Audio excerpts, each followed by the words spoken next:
आज आपण बोलणार आहोत गंगापूर तालुक्यातील लासूर स्टेशन परिसरातील शेतकऱ्यांच्या दुर्दशेबद्दल। अनेक दिवसांच्या प्रतीक्षेनंतर आलेला पाऊस शेतकऱ्यांसाठी आशेचा किरण घेऊन आला होता।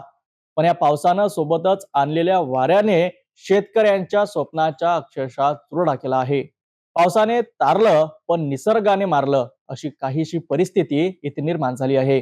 गंगापूर तालुक्यातील लासूर स्टेशन परिसरात 15 ऑगस्टच्या संध्याकाळी जोरदार पाऊस आणि वादळी वाऱ्याने हजेरी लावली।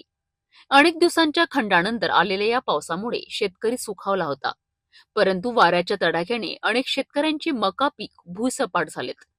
यामुळे खासगी सावकार आणि बँकेकडून कर्ज घेऊन उभं केलेलं पीक डोळ्यासमोर उद्ध्वस्त झाल्याने शेतकरी हवालदिल झाला आहे। या घटनेमुळे अनंतपूर शिवारातील गट नंबर 29 मधील शेतकरी नितीन जाधव यांचे जवळपास 1 हेक्टर मका पीक पूर्णपणे भुईसपाट झाले आहेत। या पिकाकरिता त्यांनी 60 ते 70 हजार रुपये कर्ज काढून खर्च केला होता। यामुळे त्यांचे मोठे आर्थिक नुकसान झाले आहे। नितीन जाधव यांनी विमा कंपनीशी संपर्क साधला असता 15 दिवसानंतर पंचनामा करू असे उत्तर त्यांना मिळाले। या महसूल विभागाचे अधिकारी शनिवार रविवारी सुट्टी असल्याने सोमवारी पंचनामा करण्यासाठी येणार होते। यामुळे पंचनाम्यात होणाऱ्या विलंबामुळे शेतकऱ्यांची चिंता अधिकच वाढली आहे। खूप मोठ्या प्रमाणात नुकसान झालंय।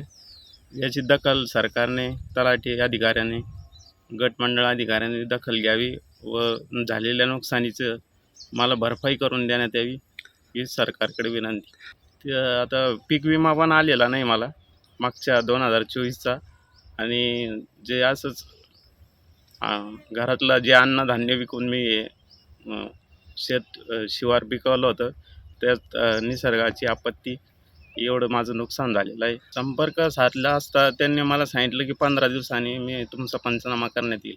माझी मागणी एवढीच आहे, मला फक्त माझे झालेलं नुकसान भरपाई मला देण्यात यावी। शेतकऱ्यांवर आलेल्या दुहेरी संकटाने त्यांना मोठा फटका बसला आहे। एकीकडे निसर्गाची अवकृपा तर दुसरीकडे सरकारी यंत्रणा आणि विमा कंपन्यांकडून मिळणारे निराशाजनक प्रतिसाद।